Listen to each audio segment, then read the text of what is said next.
Good evening. How is everyone? It's good to see you. It is good to be seen by you. I, of course, am the one and only Bill Sylvie, aka the Dungeon Delver, here to entertain you for an hour or so with some old school RPG talk and just some chitter chatter, and we'll just hang out. We'll just have a fine old time. So I'm glad to see you.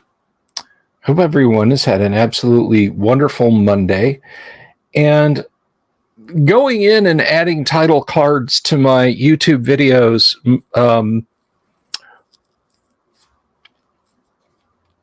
why did none of you tell me that I have the Innsmouth look? Seriously. I have enough hangups about how my voice sounds to the point that I don't edit. But catching myself real close in a video frame today when I was trying to put something together, I was like, dear God, what is that thing? You know, so I guess it's a good thing I have a voice for radio that doesn't seem to grate on people too much. But anyway, I hope everybody had a fun weekend. I hope you got some gaming in. I hope you watched some videos today, because boy howdy, was it interesting that our eternal foes over at CBR actually said something nice about first edition Advanced Dungeons and Dragons. And the guy who wrote the article, who I would probably invite on the show if you guys are interested in, had very complimentary things to say about first edition AD&D. I don't mean he said, well, older editions of Dungeons and Dragons had their charms, or if we encompass first edition and second edition D&D up to 1980. No, this guy said, look, here, no, first edition AD&D is the best. And wow, that was very refreshing and very nice to read. Gen X Geek greetings. So I would be absolutely willing to reach out to the guy. He's on social media, so perhaps I'll chat him up and see if he would like to come on the show and talk some classic Dungeons and Dragons with us, if you guys can behave yourselves, you know? But don't worry, I know you can. You guys are awesome. I have a great audience. I'm the Art Bell of tabletop RPG. So, we had an Art Bell discussion a bit on Friday that was a lot of fun. Yeah, everybody's rushing in here all at once. But anyhow, so I will reach out to him if you guys want him on the show. Speaking of the show, I like to stay straight. Okay. All right. You see how not produced my little TV funhouse is here? That's because I keep it straight. Anyway, in doing so, I can talk straight to you guys, right? I'm not like our fans say. First of all, there's no art. No, I take that back. I do have some folks who help out greatly. Kyle is awesome. You guys like both participating in and watching the games that Kyle runs on Wednesday night. And T-shirted historian. I am not sure. By the way, welcome, T-shirted historian. I'm not sure. But anyway, what the hell was I talking about? Oh, right. I'm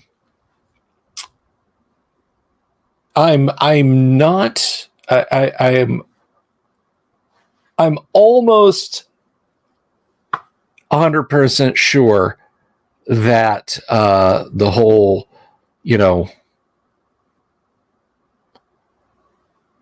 communication level I have with you guys is something that I will maintain forever. Okay. I don't plan on that changing. To that, I was going somewhere with this.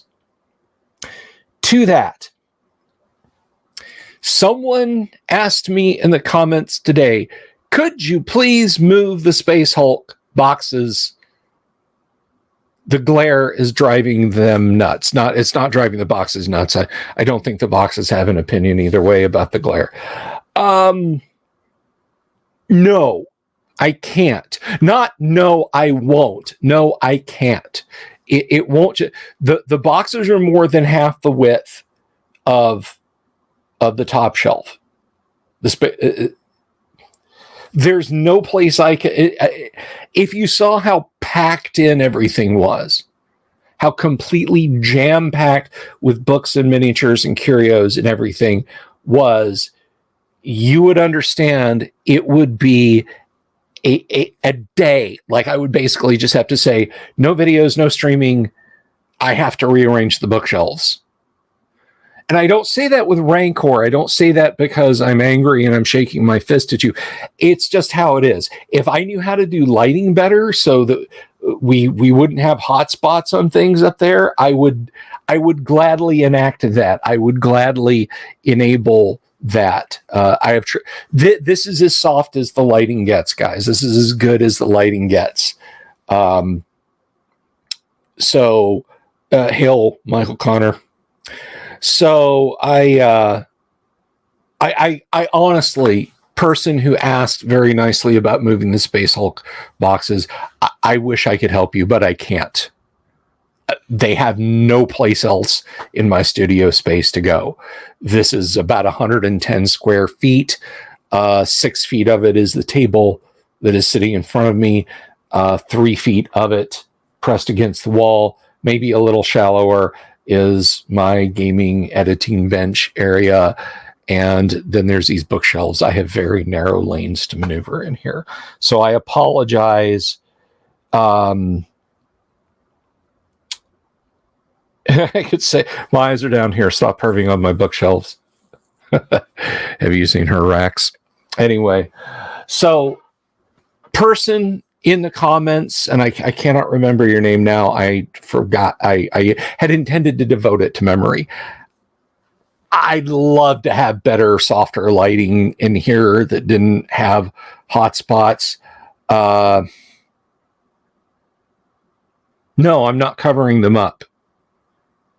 I could do that like that with a towel. I have the black claws that I put over the door and forge. I'm not going to just cover them up. So, sorry. But anyhow, to go all the way back to the CBR thing, yeah, no, it was great to hear from him. Speaking of great things, and I'm going to sound like a shill, but you know what? I don't care. It's a lot of fun. Did you guys see the review that I did of Till Death Do Us Part? The Heidi Gygax and Eric Garland module. It is about to finish the $10,000 level of funding, and it wraps up in 2 days. So if you haven't gotten on that, go watch the review, go look at the goodies you get for backer levels, and back the hell out of it. I have Mrs. Santa Claus brought me 2 diffuser boxes. I have 2. That's the reason I'm not sitting here doing this during the entire video, because I do have diffuser boxes. The light is diffused. This is as diffused as it gets without it becoming mood lighting. I have watched YouTube videos on how to do lighting. All right. I have tried different positions, and I am either sitting in like dark.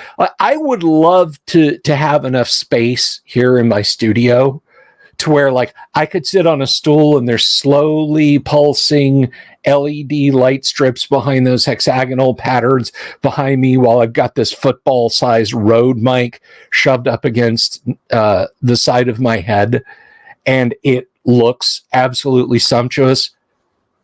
I can't. I don't know. I don't know how to make that happen. and I've watched the videos. So what you get is public access TV level of lighting quality. I'm sorry. You know, it's kind of one of those, you know, I want this pole to be 2 feet longer, so I'm going to cut 2 feet off this end and put it on that end. Situation where if I could get if I could get production values up, I could get more views and get more income, so I could afford a staff to get production values up. You see what I'm saying? It's catch-22. No, I am not, Jeremy Hambley. I'm not. Collecting Chaos, greetings. And there's 30 of you guys out there. Hello to all 30 of you. There's 30 of you, and there's consistently 8 people in the chat who comments. But that's fine. That's fine. You know, I know a lot of you, like me, might be listening as you drive. And that never ceases to like floor me, that people are like, I listen to you all the time. You mean you watch the videos? No, I listen to you when I drive work.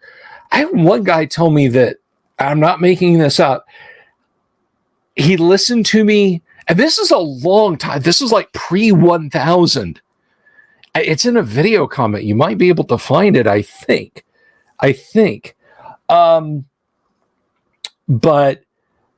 one guy was like, yeah, I listen to your podcast when I'm in the tractor out working the fields. And I was like, well, it's not a podcast, it's a live stream show, and I show things on screen.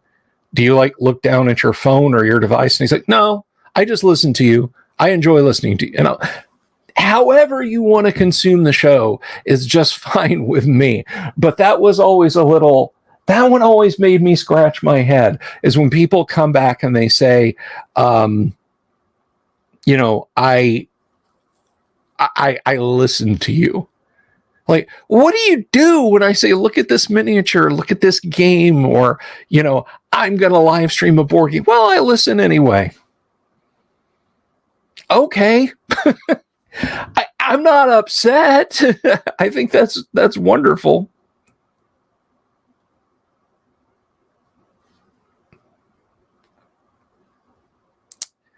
Dungeon Manager, old story, fisherman snoozing beside his boat. Rich man asks why he's not out fishing. I caught enough today, but if you catch more, you can buy another boat, catch even more, hire staff.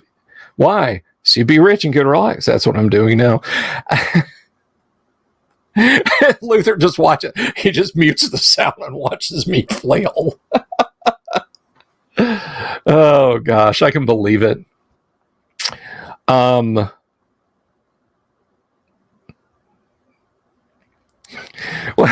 What is it? There's a great line in Office Space that goes similar to that, Dungeon Minister. I don't know. What would you do if you had $2 million? Nothing at all. Hell, my brother-in-law's broke and he doesn't do a damn thing. You know. Compragi says, I listen to the older gameplay videos, Gamma World, AD&D, and Traveler. I actually have a couple of gels, and they are light orange. I can't remember. I don't remember if I've got them in. One of them has a gel in, and the other one doesn't.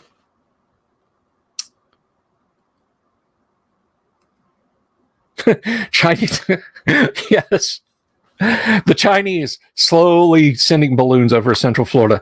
The inscrutable William Sylvie continues to ply his earlier Dungeons and Dragons. We must monitor the situation. He will undercut our miniatures production soon.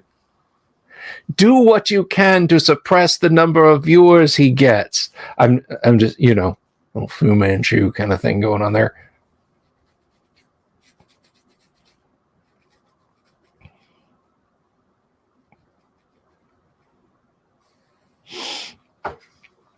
I'm retired now. Haven't heard Dungeon Nova. So here's a question for you. Well, at first it's a statement, and then there's a question. I'm a huge fan of the show Frasier for different reasons. And that's not a Muhammad Ali thing if you're not familiar with it. I'm gonna beat you, Joe Frazier. But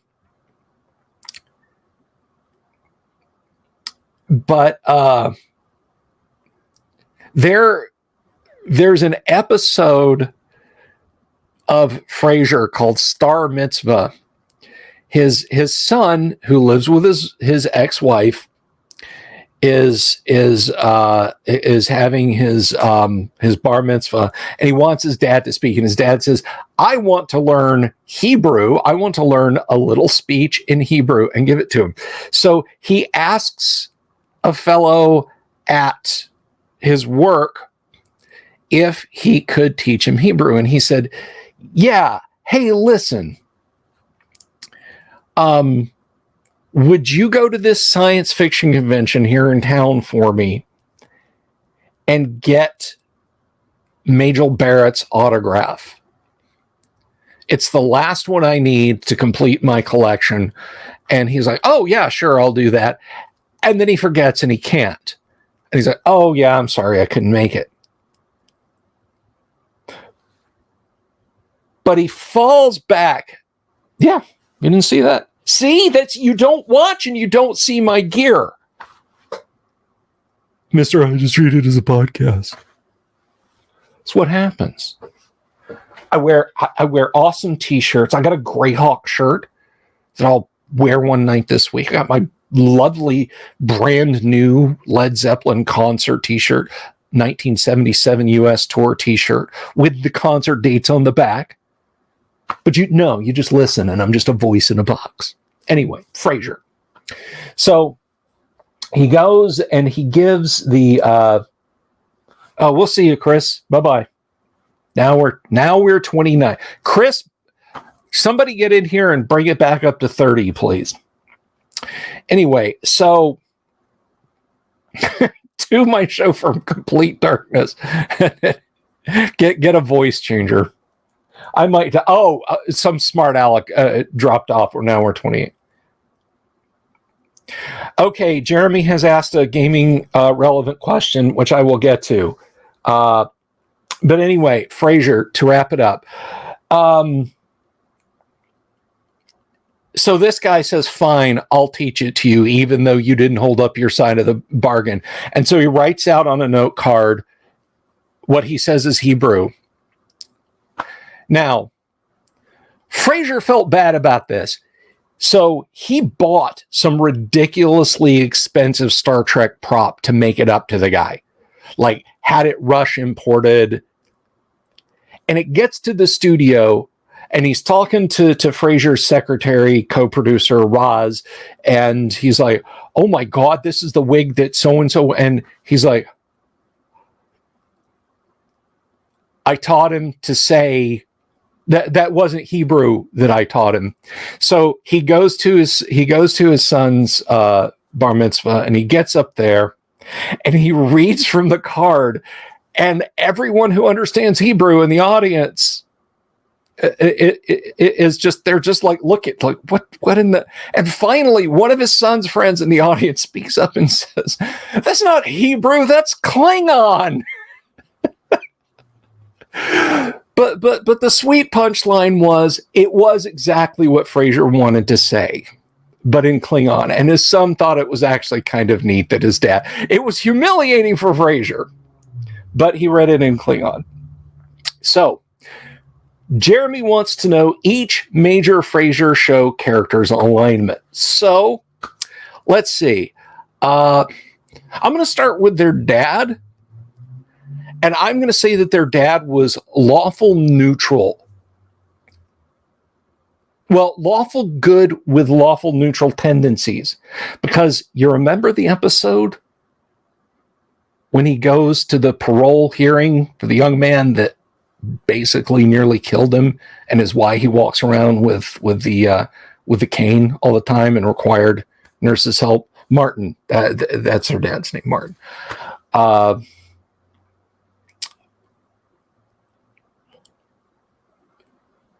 Frasier is probably neutral good. Frasier he just wants to do the right thing all the time and is willing to do crazy schemes, sticking to the rules. It doesn't matter. Niles Niles thinks he's lawful good. Niles is chaotic good. Niles is absolutely chaotic good. Niles thinks he's following the rules. He is the most random MF. He cheats on 2 of his wives. He steals his final bride, his girlfriend, in the show away from a fellow who is like a high-priced lawyer who threatens to destroy the entire Crane family.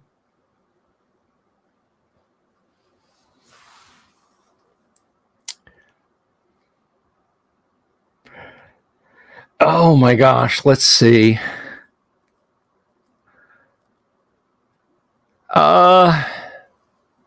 Daphne.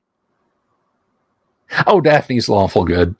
Although she splits up with a boyfriend. I don't know.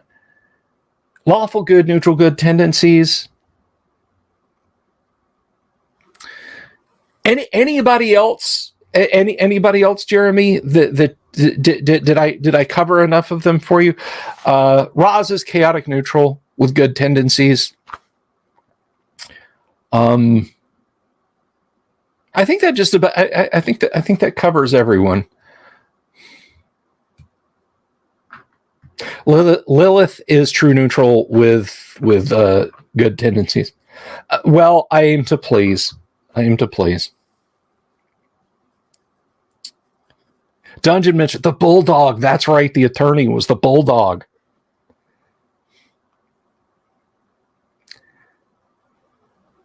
On an episode of Cheers, okay, so they actually addressed that. I can't believe I'm sitting here. People are like, man, this guy's like the old school D&D guy. You got to check out his channel. You got to check out his live streams. This guy brings it. He worked with Gygax. Like, he met the dude. He has had ancient Greyhawk notes and you know, yada. So I tuned into a show. Yeah, how was it? He was talking about Frasier. Joe Frasier? No, the TV show Frasier.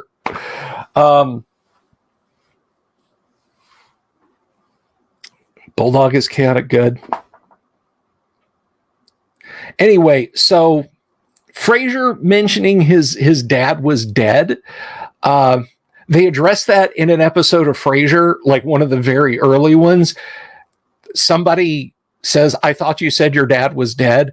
And he said, yeah, well, you know, I was embarrassed to be around him, but it's okay. My dad told everyone I was dead. So it kind of balanced out. GM Jacko, greetings. Have I ever? Yes, we did do a deep dive into Forgotten Temple of Tharizdun. When I did my deep dive of the S series, when we did S4, we went straight over. Now, I am of the mind that TSR missed a beat by not releasing I personally think they could have released like a Greyhawk campaigns that entailed both S4 and WG4, because that covers a huge outdoor section in Miss Bella Games. Good to see you. Welcome. Unicycle Peon, greetings. So Forgotten Temple of Tharizdun and S4 are adjacent. You can travel from the Lost Caverns of Sojkanth to the area where the Forgotten Temple of Tharizdun is. It's a little bit more practical of an adventure. In Lost Caverns of Sojkanth, which some people in the Discord were discussing earlier this evening. Look, I hate to shock your post AD&D sensibilities, your post 1E sensibilities here. if you're coming to us from later editions. But no, Sojkanth was not like a semi-fiend minor major demon. He wasn't. He just, greetings, Mark Hoover. Sojkanth, Gary had much to say on Sojkanth, but he did not become like a peon for evil creatures. But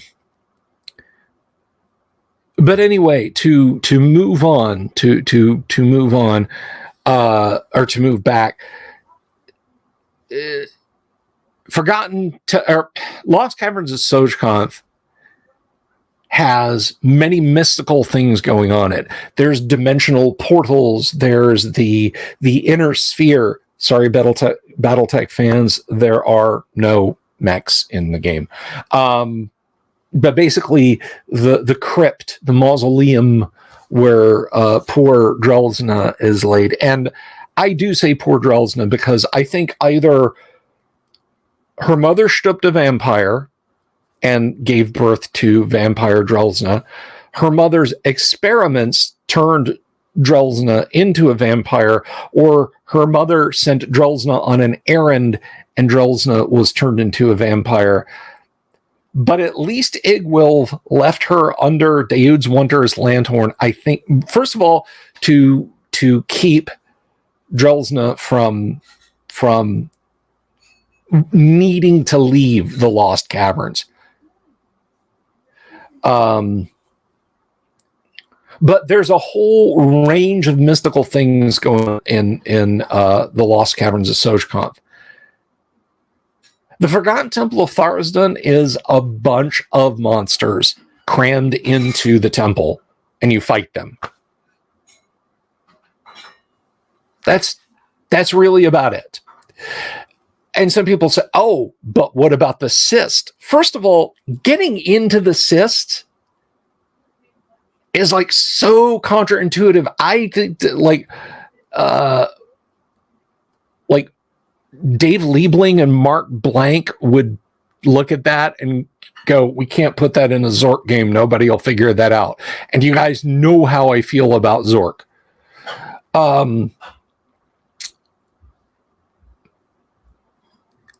But assuming your party figures out how to get into the inner sphere and they don't freeze to death, the needle rock doesn't cut them to shreds, there's really, I mean, the sarcophagus, for lack of a better term, that entombs Tharizdun, or some prime material plane extrusion of Tharizdun,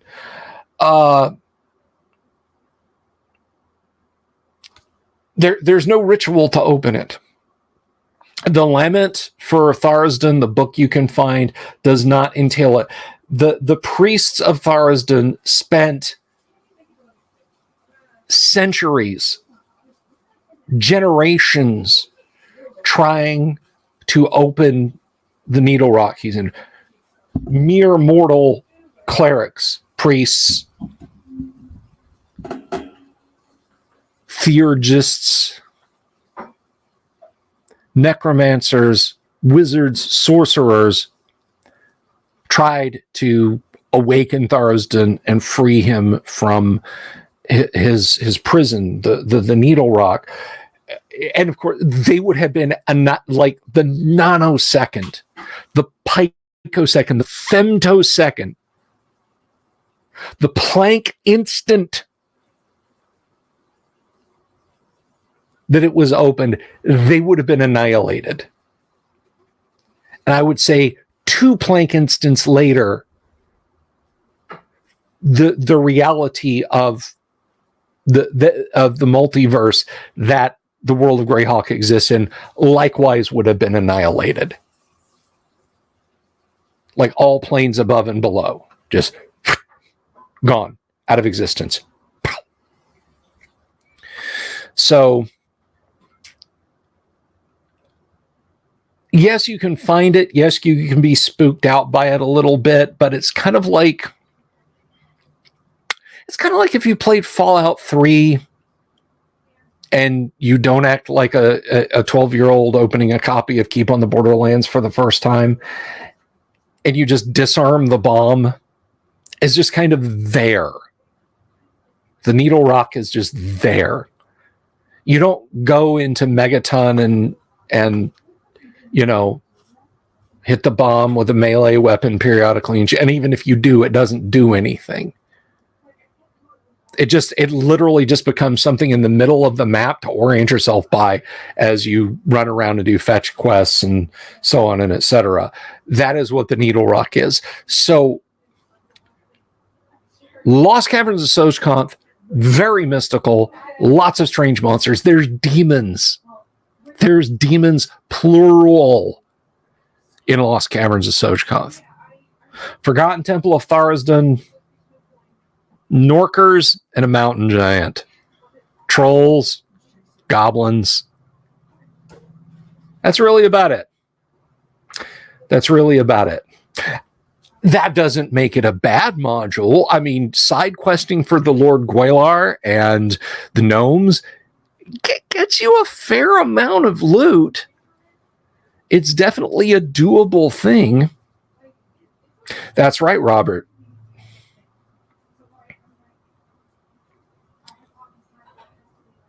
Dance of Demons, because they assemble all the icons and crack it open. And just like I said, the plank instant they do, everything just stops.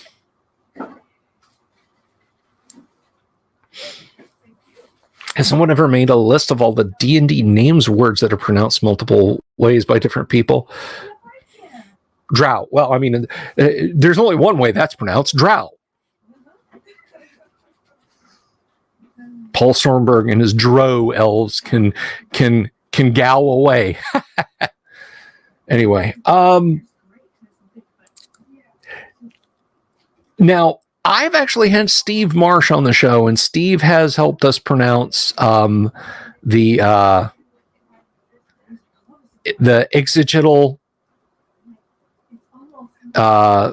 and there was one other creature, but there are various pronunciation guides for Greyhawk names and that sort of thing out there. I generally just go with the phonetics. It seems to be as good a guess as anyone else's. You've got the like a Sararak,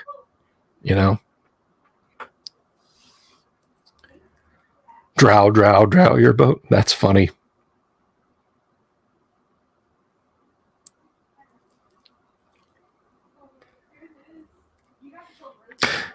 But anyway, so that is all the lowdown that I can give you about Tharizdun. Again, I don't want to dissuade people from playing like, oh, it's got a creepy vibe to it if you DM it right, and you can scatter things in there. You can scatter things in there to indicate other stuff. Now, nobody who plays in the Monday night game is here except for Kennick.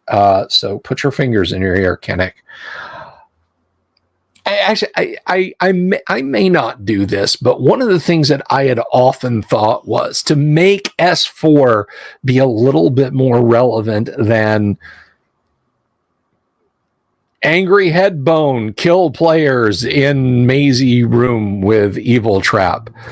I've often held that the spirit of a Sararak is wandering the negative plane, looking for basically a crack in reality to try and widen, to bring Tharizdun in, to collapse reality into aforementioned one femtosecond later.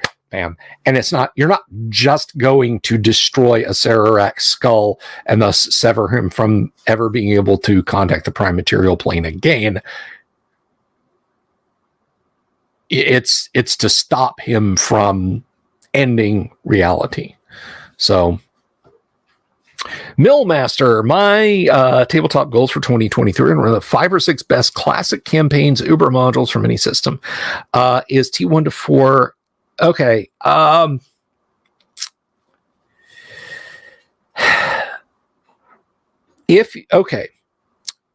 Millmaster, this is a good question. First of all, Vinny, I'll come back to you on favorite pre-made module. It's probably B2. It's probably Keep on the Borderlands. But Millmaster is new here, and I feel, well, this is the first time Millmaster has asked, I think, a question. Anyway, so see here's where it gets a little. I could just as you say yes T14, boom, you're done. Here's the thing. I view T1 to 4 as being part of something larger, part of a campaign. No, you're fine, Kanak. You're fine.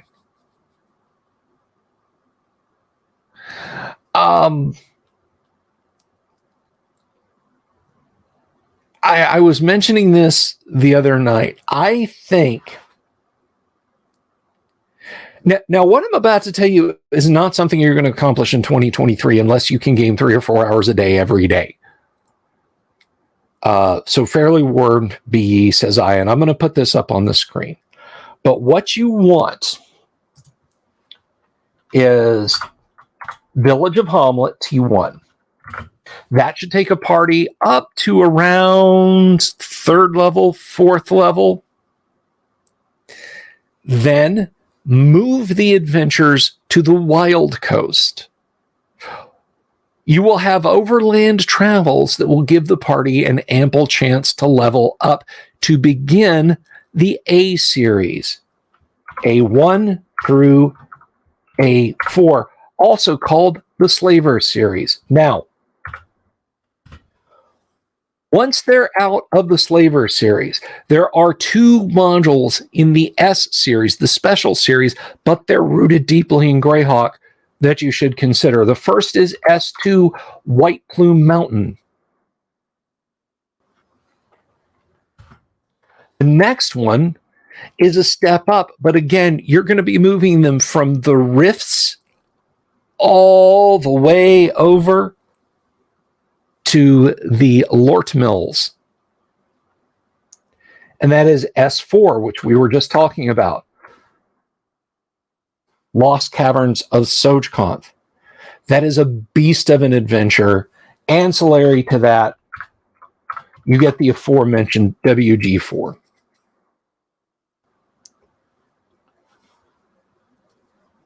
Now, after that, your party is going to be 7th through 9th level, give or take, depending on size. Now begins the masterclass in DMing and in play. G1, G2, and G3. Steading of the Hill Giant Chief, Glacial Rift of the Frost Giant Jarl, Hall of the Fire Giant King. The Giants series. Absolute classics in their time. It is the physical graffiti of D&D modules. Once you have taken them through G1, 2, and 3, it sets up D1 through D3.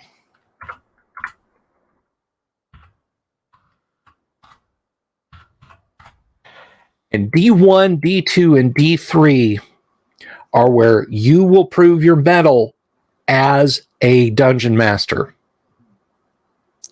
They are thin on the ground for information.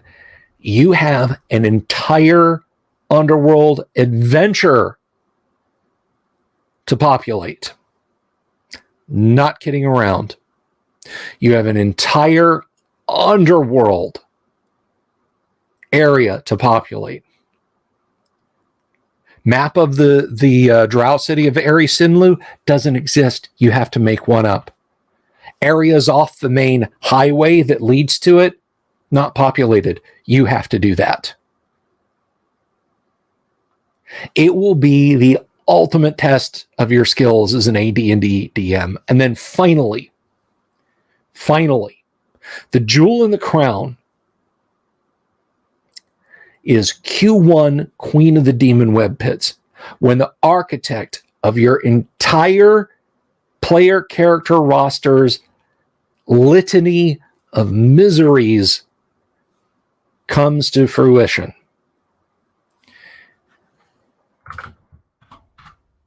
Then send him straight to the abyss. Straight to the abyss to face a demon princess herself. That is your machete order of adventures, and there is enough there to last you probably 3 to 5 years.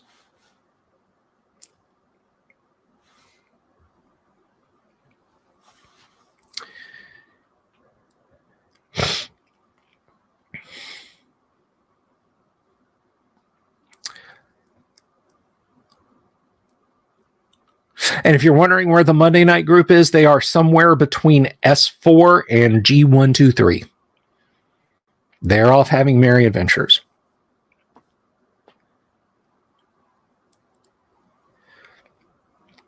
I'm sorry, I typed a T2 there on that. That should be a T1. There is no T2. Sort of, but there is, but there isn't.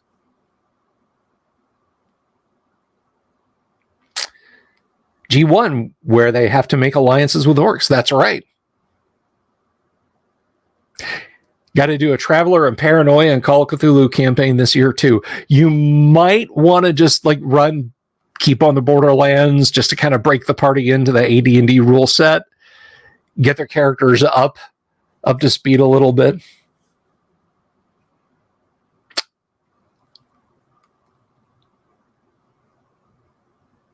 Expedition to the Barrier Peaks comes after that t-shirt. I mean, Expedition to the Barrier Peaks has such FU moments in it that really sure. S3, S1, Mordenkainen's Fantastic Adventure, which I think is WG5, Isle of the Ape, WG6. Of course, yes, run those. But if you're running, how's Standing Up with a Cane? I don't. Well, thank you, Ricky. I don't have a cane, but thank you. But anyway, I hope that helps you, Millmaster. I truly hope that helps you. If you just want, Elliot, get out of here with puppets. But no, you're saying that's the worst module? Yeah, puppets, gargoyles, Castle Greyhawk, basically this to Gary that TSR published right after he left. I have been told that to find a king is pretty terrible, because there's literally an encounter in To Find a King that if you read it, reads like the person writing it stopped, left no notes for how that encounter was that numbered encounter area was to go, and the next person that came along didn't read the preceding part of the paragraph and just picked it. It literally is the most disjointed thing. Oh, you gonna play some Queen for him, Dungeon Minister?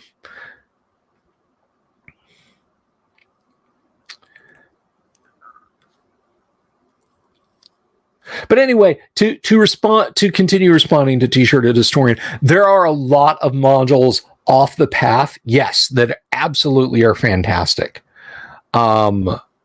and are absolutely worth running. But like S3, I feel is so high level that you would even want to run it after after Queen of the Demon Whip hits. Although Paul Stormberg, whom I think very highly of, ran it as part of the run up to the party getting powered up. And they were using laser weapons and grenades, like torque grenades and laser weapons and disintegration beams, while adventuring into the Drow underworld.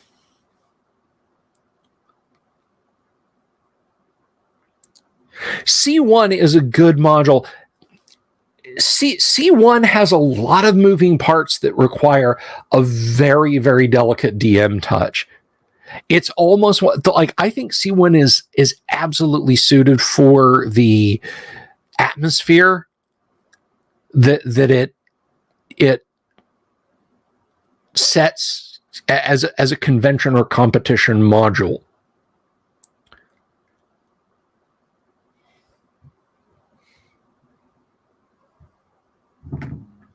You know, look, I have said this before.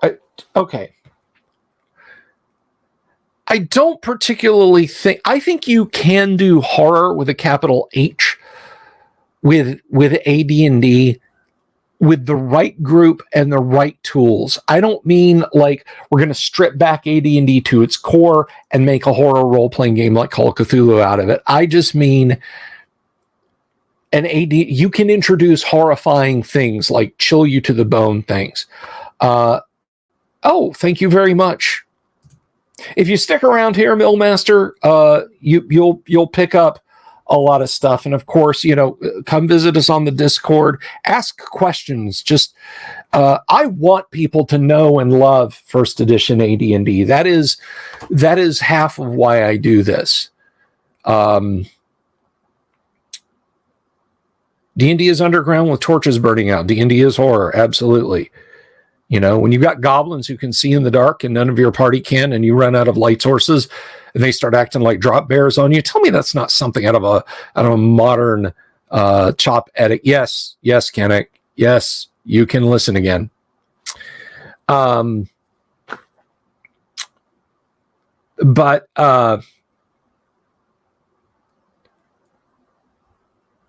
the gothic horror of I6 Ravenloft and then Ravenloft 2, and then they just made it into a thing.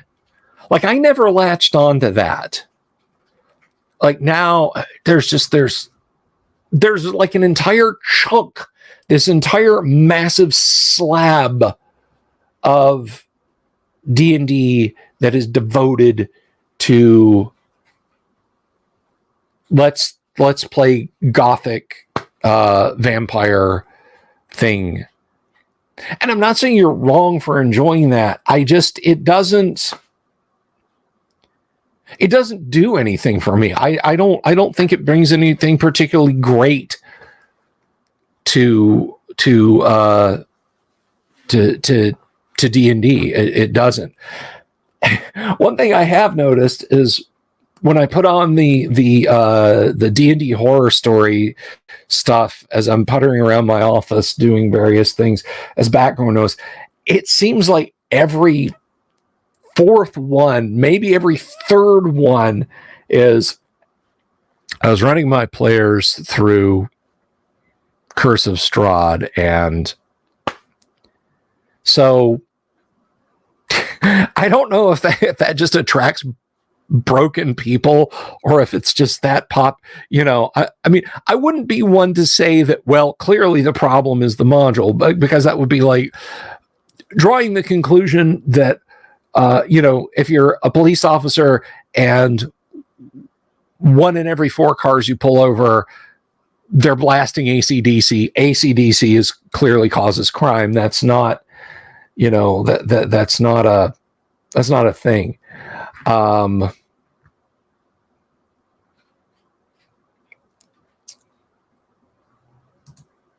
What are my views on Spelljammer? I know a lot. It's kind of same. I know a lot of people love Spelljammer. It's not my thing, really. But I know a lot of people like it. It came.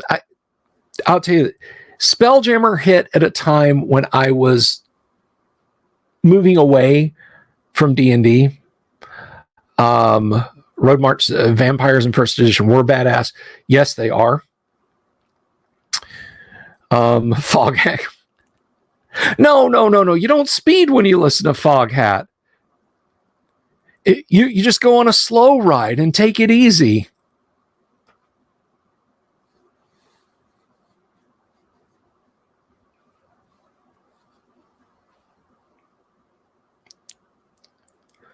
People have heard of it from older editions, and they told the newbies about how epic it was, and then they run Curse of Strahd, and they get murdered horribly by ghosts in the House of Lament. I'll take your word on that, T-shirted.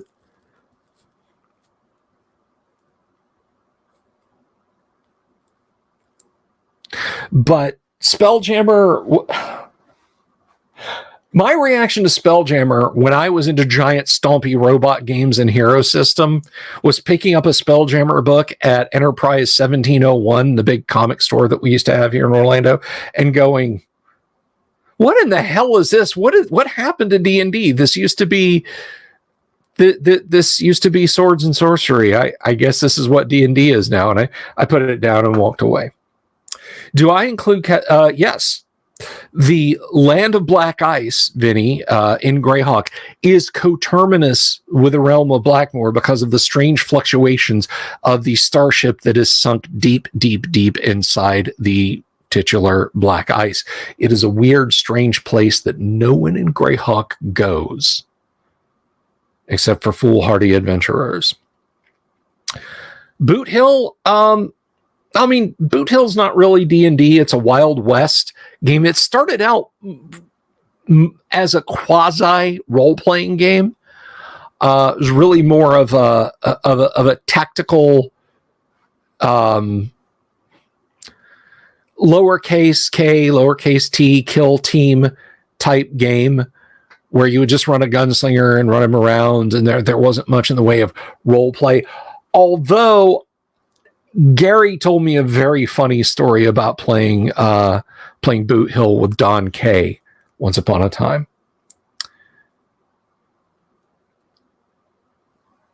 Egg of Coot is in Blackmoor, Vinny. So therefore,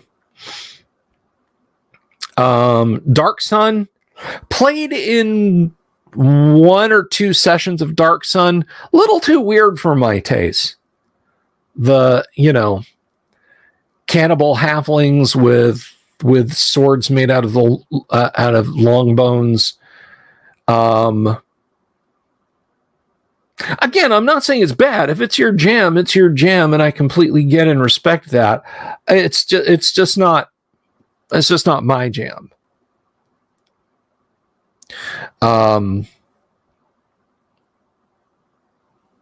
guess at the end of the day, I'm a very Monster Manual, Player's Handbook, Dungeon Master's Guide, those modules I listed and a few more kind of guy when it comes to my worldview of D&D, and I kind of build out from that. Maybe that makes me boring and bland, but I've had a game that on January 23rd of next year will have been going for a decade, a single campaign. So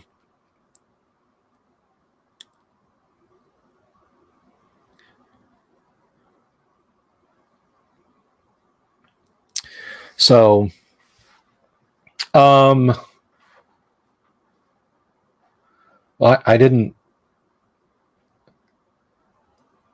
Let's see. You'll find Egg of Coot and Judge Skill First Fantasy campaign. That is very true.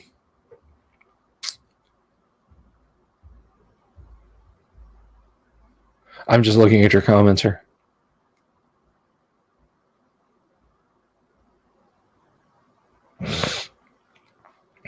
But anyhow,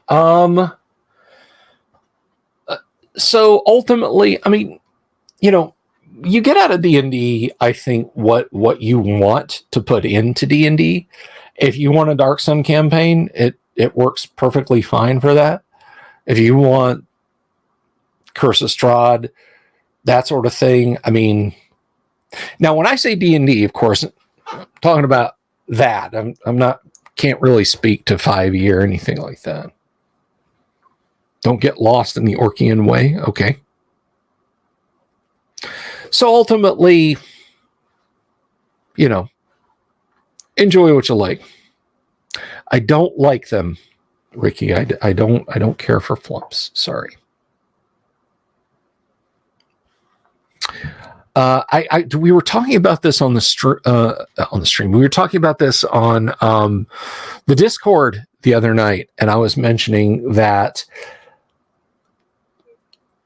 if you want one good monster book other than the Monster Manual, because the Monster Manual is phenomenal,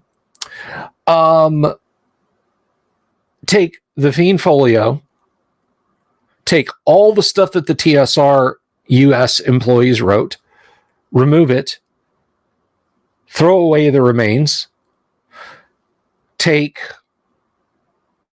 Monster Manual 2, cut out about half of it, and then take the stuff you took out of the Fiend Folio and put it in there, and you've got one good monster book. That's just... And I don't say that to be mean towards the Fiend Folio. There is some good stuff that came out of TSR UK. Some very tiny amount. Not a lot, to be honest, because they bulked up the book with a bunch of stuff from the Fiend Factory entries that people wrote into White Dwarf magazine back in the 80s. The Adherer, oh God. It's a tape golem, everyone. There's one monster that literally by description sounds like a body Thetan. If you know the Scientology stuff. There's just, you know, like, oh, I can't even. So much awful in that book. But anyway, I don't want to. When I first got on the internet with any kind of a permanent footprint, a couple of times a week, I used to come up with new monsters for AD&D, and I would put them up. And I was 30. I can't even say that this was like, you know, when I was a teenager. No. They're so cringe. So there's many of them are so not good. Some of them are okay. Some of them I'm actually kind of proud of. But the reason I mention that is I know bad monsters. I know how bad monsters can be. They're not good. And just because something seemed like a decent-ish idea that one time doesn't necessarily mean it I mean, and even if it works at your table, that doesn't necessarily mean that it's necessarily a good thing.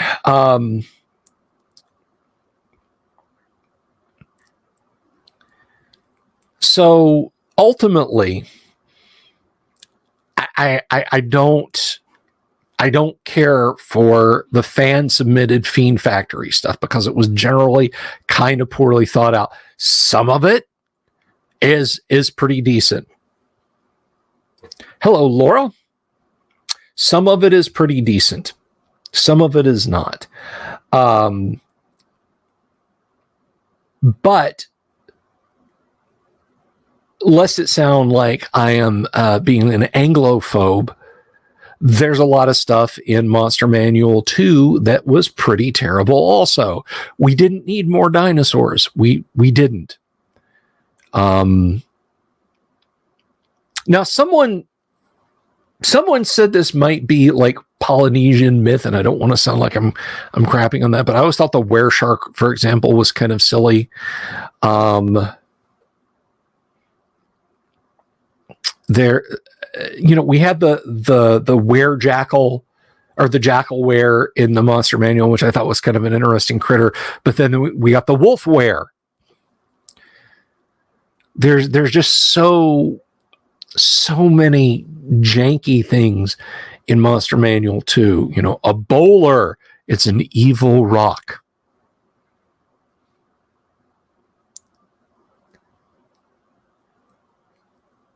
The it's like the Ascomid. It's a puffball mushroom that rolls around a dungeon and hunts you down. I just can't get with them. They don't work for me. So I would take about and look, watches my like subscriber count, which by the way is currently sitting at 4,051 or 4,052, I think. By the way, that is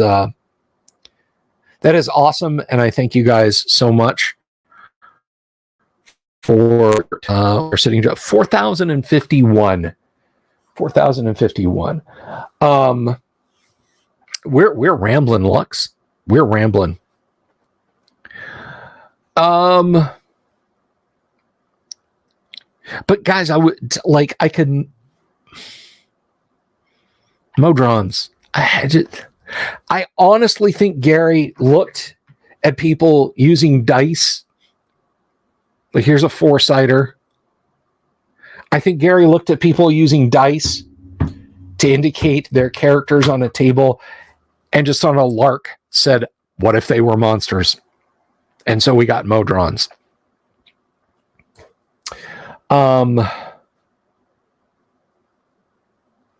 Just don't need them. I would rather have had the Modrons thrown out, and the demons that Gary mentions just by name does not give it, and devils that he mentions again just by name, and have him beefed that out. That instead of dinosaurs. And I think there's enough dragons. I think there's enough dragons in the monster manual.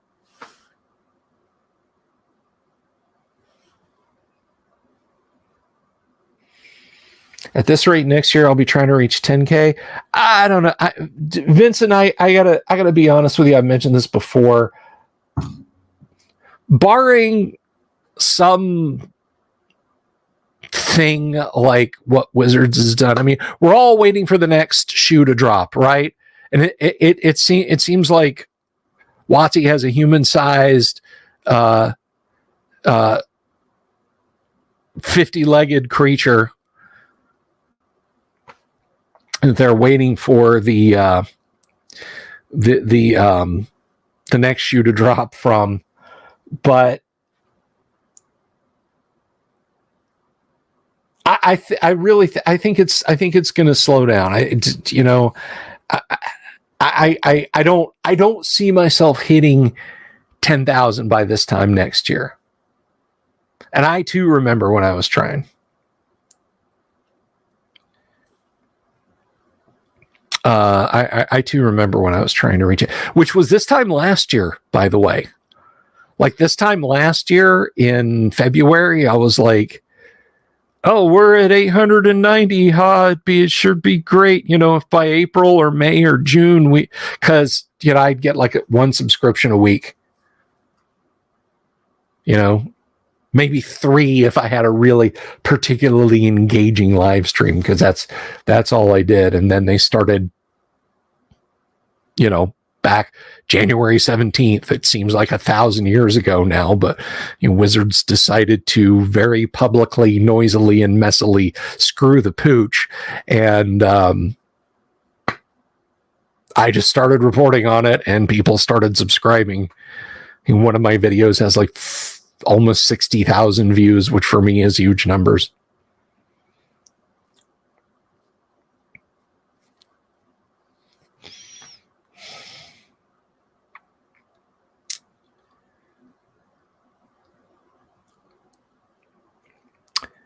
But anyway,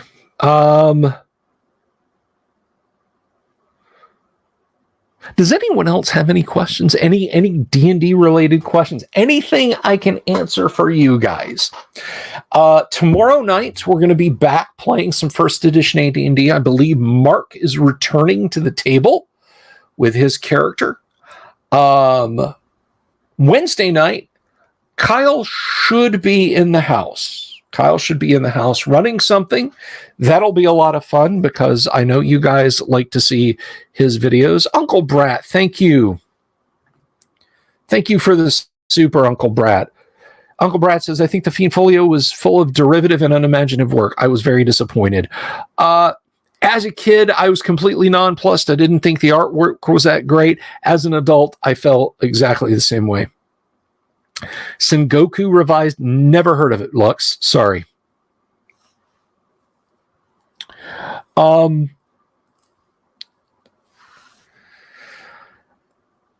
Thursday night is wide open. Thursday night, we'll do something fun. I will get you guys some... Let me play Scarlet Heroes with you on Sunday morning. Let me...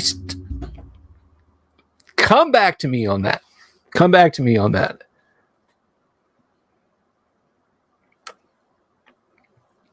Dungeon Minister Bill. You just kind of mashed us together into one. That's a frightening thought, isn't it? Me and a priest collar. Me to play Scarlet Heroes with you on Sunday morning. I'll come back to you.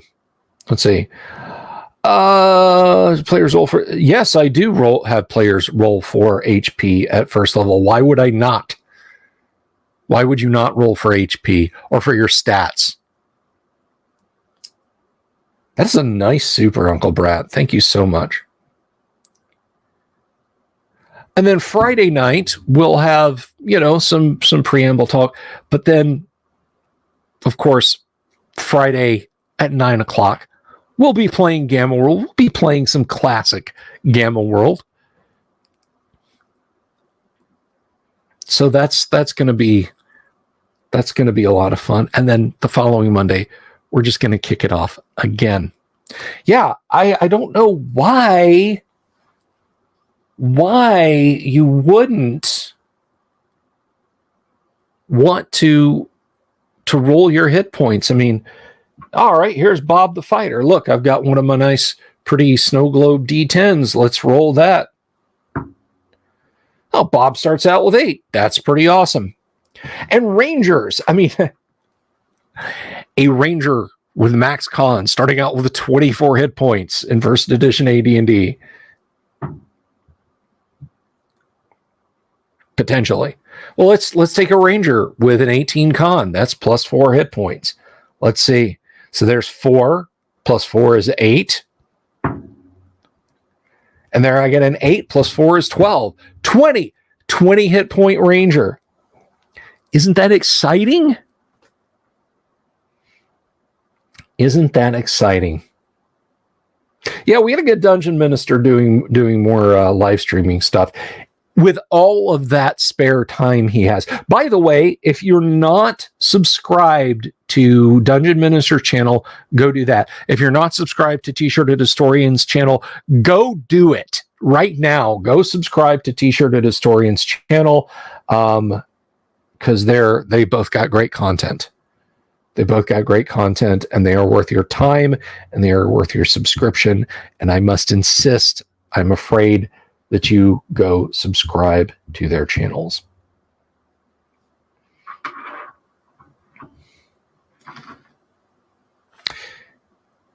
Yes, of course.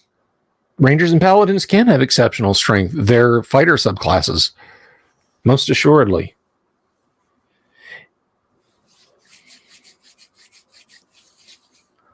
Vince, I killed a 2 hit point monk on Saturday. Now that player should not have been playing a monk, but 2 hit point was brutal. Roll 4 on a goblin short box. And bye-bye. Thank you, Mark. To both of them, I hope, if you're not already.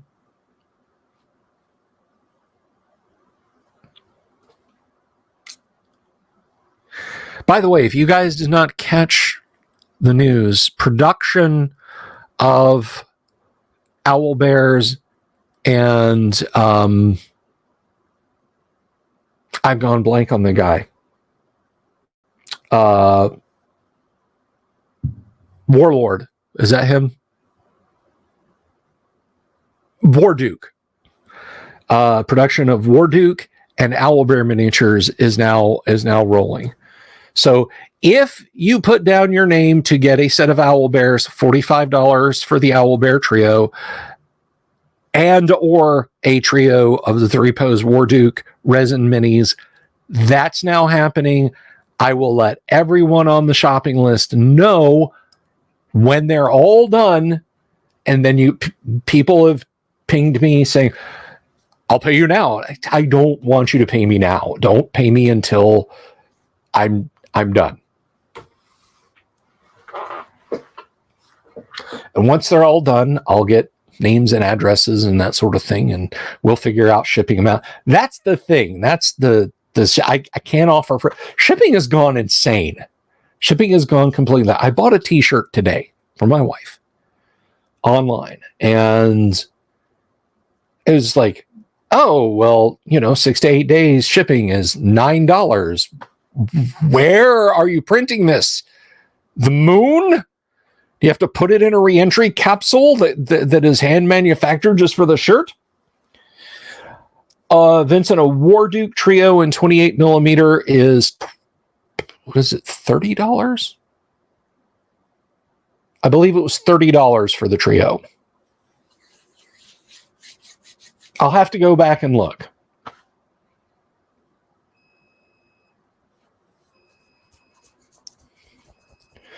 Forge of Ice. That sounds neat.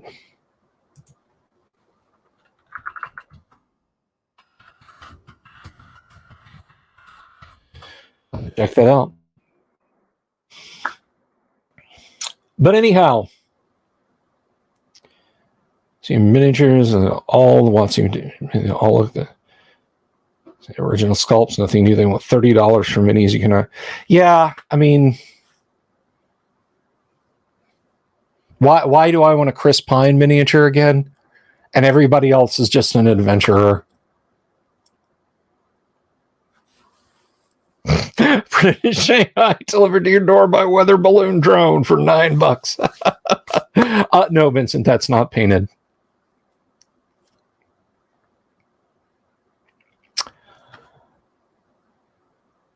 Well, that about does it for me. I want to thank everyone for the supers tonight. That was super awesome, and I really appreciate that. That helps the channel a lot. You can support us on Patreon. You can support us on Subscribestar, although it had some wonky problems back in December.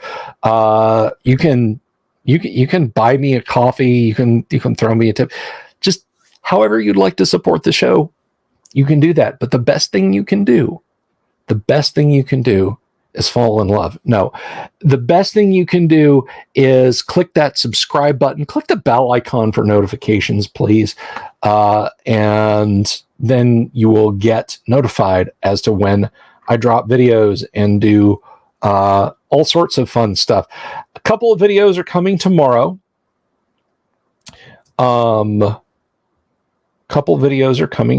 I think you guys will like the new content that I'm going to be hitting you with tomorrow. At least I hope. A couple of newsy kind of things, or at least one newsy kind of thing. But then, of course, at 8 o'clock tomorrow, we'll have a little bit of preamble ramble. And then at 9 o'clock, we will jump straight into some first edition Advanced Dungeons and Dragons. Everybody, thanks for hanging out tonight. It was a stone groove. I love you all. Miss Bella Games, thank you. I love doing them for you guys. And special guest Crisscross. No, I wish. But I got the reference because you got the reference. Anyway, have a wonderful evening, guys, and I'll see you tomorrow. Peace. Have you seen my owl bear?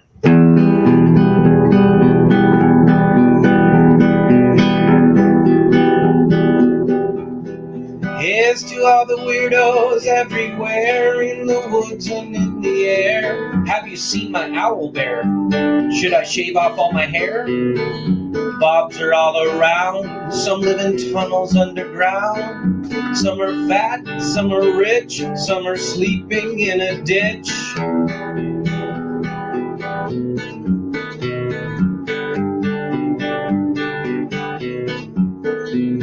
Can you ride a crooked horse without a saddle, way off course? Naked as a toad, all the way to Smoky Joe's. Have you seen the little creep driving fast in his little green Jeep? He smells like fish and brandy, but his rotten teeth look dandy. Take me to the show, I don't care if fast or slow. From action flicks to dancing dicks, just take me to the show.